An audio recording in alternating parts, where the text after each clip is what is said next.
As archaeologists think they might have found the real Noah's Ark. A mountain in Turkey shows evidence of human activity in the area around the biblical Mount flood. Ararat. Is said to be Mount Ararat. Ground scans beneath the site long believed to be Noah's Ark just returned, a reading the research team could not explain. And it was horrifying enough that they stopped everything. The radar did not show rock. It did not show soil. It showed something underneath that volcanic slope in eastern Turkey that has no business being there, buried for who knows how long, sending a signal back that froze every person at the rig. They had spent years arguing about the shape on the surface. Now, the ground itself was answering, and what it showed them left only one option. They had to go inside. The mountain. Deep within the rugged mountains of eastern Turkey, researchers may have reignited one of the oldest mysteries ever recorded. According to the book of Genesis, Noah's Ark came to rest in the mountains of Ararat after the Great Flood. For centuries, much of the world treated the account as pure mythology. Others insisted it preserved the memory of a real catastrophe buried somewhere in human history. A modern team decided to stop arguing and start scanning. The region they chose sits near Mount Tendurek, inside the harsh volcanic terrain that surrounds Mount Ararat. It is isolated, it is steep, it is brutally difficult to reach. And for thousands of years, that hostility may have done exactly one thing extraordinarily well. It may have hidden something. Here is the part most people skip past. The story did not begin with the scanners. It began decades earlier with a shape in the landscape that nobody could fully explain. A large oval-shaped formation stretched out across the slope with an outline disturbingly similar to the hull of an enormous ship pressed into the earth.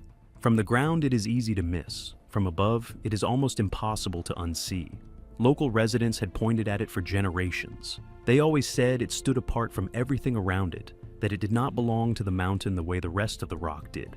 Eventually, the site earned a name, the Durapunar Formation, a ridge running over 500 feet in length, sitting unsettlingly close to the dimensions the Bible assigns to the Ark. A shape alone proves nothing. Erosion makes strange forms. Wind and water carve patterns that fool the eye. And a coastline of the imagination is not a coastline of fact. The researchers knew this. They had read the skeptics. They had read the debunkings. So they brought tools that could see past the shape and look underneath it. Because the only honest way to settle an argument this old is to stop staring at the surface and start reading what the ground is hiding. What the scans showed. When the newest scientific team arrived, they came equipped with technology that earlier explorers could only have dreamed about. Ground-penetrating radar, three-dimensional subsurface imaging, systems designed to map what lies beneath solid ground without disturbing a single stone. Previous attempts at the site had ended in confusion, inconclusive, disputed, easy to dismiss. The new team expected the same. They expected to find ordinary geology, random layers of rock pushed and folded by time. That is the boring, likely answer. And good scientists assume the boring answer first. The scans refused to cooperate. Beneath the ground, the imaging picked up long, straight lines. It picked up sharp angles. It picked up layered horizontal sections that resembled internal floors. In some places, the data showed symmetrical divisions, evenly spaced, almost rhythmic, like compartments running the length of the formation. Now, think about what that actually means. Natural rock does not usually do that. Erosion does not draw straight lines for hundreds of feet. Tectonic stress does not arrange itself into tidy parallel decks. Rivers and landslides leave chaos behind them, not order. The longer the team studied the readings, the harder it became to keep calling this an accident of geology. What made the data so difficult to wave away was its consistency. A single odd line on a single scan means nothing. Equipment glitches, ground moisture distorts a reading. But these patterns repeated. They appeared on pass after pass, from different angles, with different instruments. The straight sections held their shape. The layered decks stayed where they were. The symmetrical divisions kept showing up in the same places, no matter how the team approached the formation. Random noise does not behave that way. Random noise scatters. This held together. Then the numbers got worse, or better, depending on what you were hoping to find. Several of the measurements lined up uncomfortably well with the ancient descriptions of the Ark. The overall length, the proportions, the internal spacing of those repeating divisions. Not a perfect match, and the team was honest about that. but close enough that nobody in the room wanted to say it out loud first. Because the moment someone says the words Noah's Ark in a scientific setting, every reputation in the room is suddenly on the line. The soil that shouldn't exist. Imaging can be argued with. So the team went to the dirt. Soil samples pulled from inside the formation came back looking nothing like the surrounding mountainside. The material was different. The chemistry was different. Researchers recorded unusually high concentrations of organic matter, including traces consistent with something that had once been alive. The kind of signature that decomposed wood can leave behind after thousands of years buried in the ground. The mineral profile was strange on its own, but here is the detail that genuinely unsettled people, and it is simpler and stranger than the chemistry. The vegetation growing directly above the formation looked different from the plants just a few feet away in every direction. Different growth, different density. As if whatever was buried beneath the soil had been quietly shaping the world above it for centuries, leaving a faint scar on the surface that nobody had ever connected to what lay underneath. A buried object large enough to alter what grows on top of it for hundreds of years is not a small thing. It is the kind of detail that turns a curiosity into a question that refuses to sit still. If discoveries like this are why you are here, take a second to subscribe so the next one finds you when it drops. Now stay with me, because the ground was not the only thing on that slope that nobody could explain. The stones nobody could explain. Scattered across the area sit several enormous slabs of rock, each one carved with a hole near the top. To early investigators, they looked like anchor stones, stabilizers, the kind of massive weights an ancient vessel might have dragged behind it to keep itself from rolling over in violent water. They are too large and too deliberately shaped to brush off as random boulders, and the holes near their tops are too clean to be accidents of weather. Local villagers could not say who made them. They could not say how old they were. They only said the stones had been there longer than memory itself, standing in the same places, watching the same slope, while generation after generation tried and failed to explain them. And here's the strangest part of all of this, the part that should be sitting in the back of your mind for the rest of this story. The scientists drawing global attention to this site today were not the first to insist the Ark had already been found. Decades before any of this imaging technology existed, one man staked his entire life on that exact claim, traveled to this exact slope over and over, and died still convinced he had been right. We will come back to him. Remember that he is out there because everything the modern team did, they did in his shadow, whether they wanted to or not. The legends that kept people coming back. For generations, the families living near this mountain have passed the same stories down. Strange objects surfacing after storms. Petrified wood found impossibly high in the peaks. Odd iron-like material pulled from the soil where no iron should be. On their own, none of these reports prove anything. A villager finding a strange rock is not evidence. A story repeated for 200 years is not a fact. But stack enough of them in one place and a pattern starts to feel less like coincidence and more like a signal nobody has decoded yet. Over the decades, explorers claimed to find flattened slabs of petrified wood that looked like enormous planks, lying where no forest had ever grown. Others reported metal traces, fueling theories that some kind of reinforcement once held the structure together. Skeptics tore most of these claims apart, and they were often right to. Petrified wood high in a mountain can have ordinary explanations. A strange rock is usually just a strange rock. Yet every fresh discovery dragged attention straight back to the same patch of mountain, and the pattern never quite went away. Eventually, the Turkish government designated the location a protected national park, not as confirmation that this is the Ark, but because the place had become culturally and historically too important and too persistent to leave unguarded. That recognition set the stage for the part of the investigation that nobody saw coming. Going inside. As the scanning advanced, the team made a decision. They were done looking at the surface from above.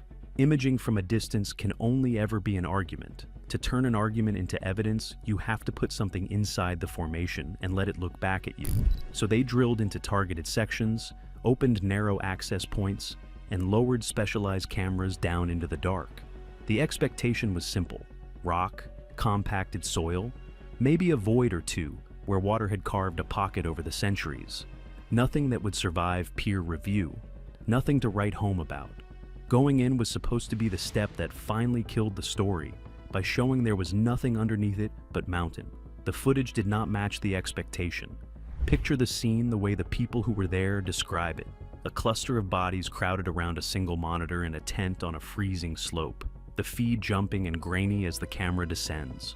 One of the field researchers is leaning so far toward the screen that someone has to make room. The cable keeps feeding down, and then the image steadies and the talking stops. Not gradually, all at once. The man closest to the monitor goes completely still, and for several seconds the only sound in the tent is the wind working against the canvas. Because in the darkness beneath the formation, the cameras are picking up repeating structural patterns. Sharply defined divisions, sections that resemble chambers, separated by walls that have no obvious natural reason to exist.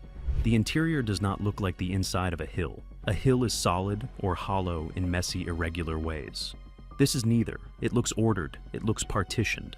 It looks, to more than one person staring at that screen, like the inside of something that was built and then swallowed by the earth. The spacing was the part that stayed with people. The divisions were not random gaps. They repeated at intervals, the way the decks and compartments of a large ship would repeat, structure echoing down the length of a hull. You can convince yourself a single straight line is a coincidence. It is much harder to do that when the lines keep appearing in a rhythm, deep underground, in a place where there is no logical reason for rhythm to exist at all. Nothing was confirmed. The researchers were careful, and they stayed careful. They repeated again and again that more drilling and more scanning and far more analysis would be required before anyone could responsibly say what this is. That caution is the correct scientific posture, and it deserves respect rather than impatience. Extraordinary claims have collapsed before on this exact mountain, and the people doing this work know it. But caution did not make the footage less strange. The structure did not behave like rock. The soil did not match the mountain. The patterns underground did not resemble any natural geology the team could point to. Whatever is down there is structured, it is unusual, and so far, it has resisted every simple explanation thrown at it. The team had walked in expecting to bury a legend. Instead, they were standing over an open hole, looking down at something that would not let them. The man who said it first. Now, we come back to him. The man I told you to remember. His name was Ron Wyatt. He was not a trained archaeologist. He was not a historian. He worked as a nurse anesthetist from Tennessee. And to a devoted base of followers, he became known as God's archaeologist. A man driven by faith and stubbornness who spent more than 2 decades hunting biblical sites across deserts, mountains, and ruins. His fascination reportedly began with a single photograph in a magazine. The image showed a strange boat-shaped formation resting in the mountains of eastern Turkey. Most people would have glanced at it and moved on with their lives. Wyatt could not. He could not stop asking whether that shape was the remains of Noah's Ark. The question lodged itself in him and refused to leave. It grew into an obsession, and the obsession grew into a mission that quietly consumed the rest of his life, his money, his time, and a large share of his reputation. Over the years, Wyatt claimed to have located nearly 100 biblical artifacts and sites: the Ark of the Covenant, the remains of Noah's Ark, Goliath's sword, the original stone tablets of the 10 Commandments, even traces of what he believed was the blood of Jesus. Any one of those claims would have been the find of a lifetime. Claiming all of them, one after another, is part of why the academic world stopped listening. The claims captivated huge audiences and infuriated professional researchers in equal measure. To his supporters, he was a fearless explorer recovering forgotten pieces of history. To his critics, he was a man who repeatedly crossed the line from investigation into speculation. But no matter which side you stood on, one fact was undeniable: he never quit. And the formation those modern scanners were crawling into is the same formation Wyatt had been climbing toward for 20 years. Why the flood story won't let go. Part of the reason the Ark mystery never fades is that the flood is not one culture's story. Versions of a world-ending flood appear in nearly 200 cultures, from ancient Middle Eastern civilizations to Native American traditions to the islands of the Pacific. The same themes return again and again: destruction, survival, the world starting over. Historians argue endlessly about whether these accounts are symbolic or whether they remember real ancient disasters. Perhaps a catastrophic regional flood burned so deeply into human memory that it survived in 200 different languages. Wyatt believed the answer was already settled. To him, the flood happened, and the proof was still out there waiting in the ground. And the only thing standing between the world and that proof was the willingness to go and dig. So he focused on the boat-shaped formation in Turkey. Beginning in the late 1970s, he traveled from the United States to the mountain site over and over, returning as though he were closing in on the discovery of the century. Each trip cost him time, money, and credibility, and each trip he went back anyway. He claimed to find petrified wood resembling ancient ship timbers, metal pieces shaped like brackets and fasteners, curved rock that seemed to outline the ribs of a colossal hull. Beneath the surface, he reported geometric patterns that looked arranged rather than formed. Nearby, he pointed to the same massive standing stones with holes carved near the top, calling them anchor stones, built to steady a giant ship against floodwater. To Wyatt, every piece connected, and that was exactly the problem his critics had with him. The dimensions matched scripture, the terrain matched the theory, the artifacts matched the idea of a buried maritime structure. When everything you find confirms what you already believed, a careful scientist gets nervous rather than excited. But after years of exploring, documenting, lecturing, and digging, Wyatt was long past nervous. He became convinced he had found the Ark itself. The scientific community was not convinced at all. The case against professional archaeologists and geologists rejected Wyatt's conclusions, often forcefully. They argued the ship shape was a natural geological formation, sculpted over millennia by erosion, shifting rock layers, and tectonic movement. The patterns Wyatt read as design, they said, could be explained by ordinary fault lines and the slow grinding of the earth. They also questioned his methods. He lacked formal training. His investigations did not always follow the strict procedures professional research demands. Critics argued he leaned on intuition where he should have leaned on measurement, and on belief where he should have leaned on data. Some suggested he was seeing natural rock through the lens of what he desperately hoped to find, sincerely believing he had uncovered something miraculous even where the evidence did not carry him there. That is a powerful and very human trap. When you want something to be true badly enough, the ground itself can start to look like it agrees with you.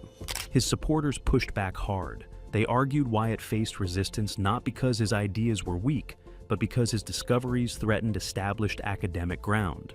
In their view, institutions simply did not want to seriously examine evidence that could reshape both science and faith at the same time. And dismissing the messenger was easier than testing the message. Whether you call him a determined explorer or a deeply flawed dreamer, Wyatt accomplished one thing almost nobody disputes. He reignited a debate that is still burning today. And he kept enough eyes on that mountain that, decades later, a team with real instruments finally went and looked properly. He did not live to see the cameras go down into the dark, but the question he refused to drop is the exact question they were now standing on top of. The long trail of sightings. And he was never alone in the search. For centuries, shepherds, soldiers, travelers, climbers, and pilots have brought back strange stories tied to these mountains. Wooden structures glimpsed beneath snow, enormous ship-like outlines seen from the air moments before clouds rolled in and erased them. Long before satellites or drones existed, early historians were already convinced the Ark had been real. In the 1st century, the historian Flavius Josephus wrote that the remains of the Ark could still be found in the mountainous region, later tied to Ararat. He was not alone. Early Christian scholars, medieval historians, and Islamic geographers repeated similar claims across the centuries. Many believed the Ark was not symbolic at all, but a physical object resting somewhere high in the rock and ice. The flood stories only deepened it, from Mesopotamia to India to Central America. Civilizations recorded strikingly similar accounts of a catastrophic flood and a vessel built to preserve life. Researchers studying ancient Babylonian tablets even uncovered the description of a giant circular boat, completo, with construction measurements. Years later, a replica built from those instructions was floated successfully, suggesting these ancient accounts may have carried real engineering knowledge rather than pure legend. Medieval travelers claimed to see massive wooden beams exposed after landslides, then watched the mountain bury them again before anyone could return with help. Shepherds described dark shapes emerging from glaciers in warm seasons and vanishing back into the ice when the cold came down. Then came the First World War, and soldiers and pilots near the region reported giant ship-like outlines surfacing through melting ice on the mountainside. Some described a structure long enough and regular enough that it could not be mistaken for ordinary rock. The terrain and the chaos of war kept anyone from confirming a thing. The sightings became what so many of these reports become: never proven, never fully disproven. Just enough doubt left behind to keep the legend breathing, and just enough hope to send the next person up the mountain. By the early 1900s, climbers were returning with claims of enormous dark formations buried in ancient ice and caves holding what looked like old wooden beams. In 1876, the traveler James Bryce reportedly came back carrying a piece of worked timber he said he found far above the tree line, at an elevation where wood has no natural business existing. Even he admitted there might be ordinary explanations. The story spread anyway. Mount Ararat had become the center of what people started calling Ark fever, a tangle of mystery, faith, and obsession that no amount of skepticism could fully cool. The Cold War ghost. Then the search changed completely. Investigators stopped climbing and started studying images taken from space. Rumors spread that American intelligence satellites had photographed a large boat-shaped object trapped in the ice on Ararat's slopes. Some newspapers claimed intelligence agencies were sitting on secret evidence of the Ark. Almost overnight, Noah's Ark stopped being only a biblical mystery and became a possible Cold War secret. Movies, magazines, and religious groups speculated wildly. When scientists finally reviewed the available imagery, the excitement collapsed. Most experts concluded the supposed ship was shadows, glaciers, and unusual mountain formations conspiring to create an optical illusion. Mountain landscapes photographed from far above can deceive even trained eyes, and a hopeful eye is the easiest of all to fool. Yet, even that letdown could not kill the story. The rumor outlived the debunking, the way these rumors always seem to. That may be the strangest thing about this mountain. It never truly needed proof. It only ever needed possibility, and possibility is the one thing nobody has ever been able to take away from it. The name on the formation.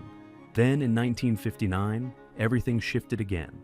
During an aerial mapping mission, a Turkish army captain named İlhan Durupınar noticed something unusual far south of Ararat's snowy summit. A boat-shaped scar in the earth, large, deliberate-looking, sitting where no ship could possibly belong.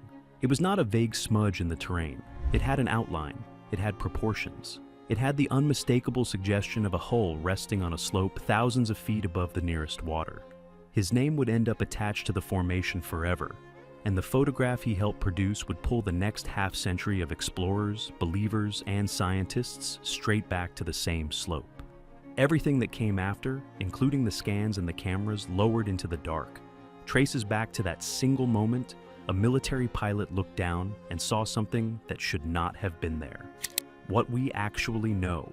So here is where the evidence stands, stripped of hope and fear. Modern scans have revealed structured underground patterns that do not look like ordinary rock. Soil studies detected unusual organic traces, and a chemistry that does not match the surrounding mountain. Cameras lowered into the formation captured ordered, partitioned spaces that resist easy natural explanation. The vegetation above the site grows differently than the land around it. Carved stones too large to explain stand nearby. Centuries of sightings, from Roman-era historians to wartime pilots, keep circling the same slope. None of this proves Noah's Ark, and honest researchers are the first to say so, because they have watched this exact mountain swallow careless certainty before. But it does suggest strongly that something unusual is buried in that mountain. For the first time in the entire history of this search, the question is being driven not only by legend and faith, but by instruments, imaging, and soil chemistry.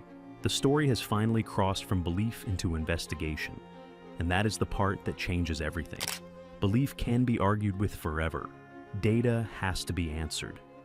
Whether the answer turns out to be a strange trick of geology or one of the greatest discoveries in human history, this site may be the strongest physical clue anyone has ever pulled out of the ground in the search for the Ark. The scans showed something they could not explain.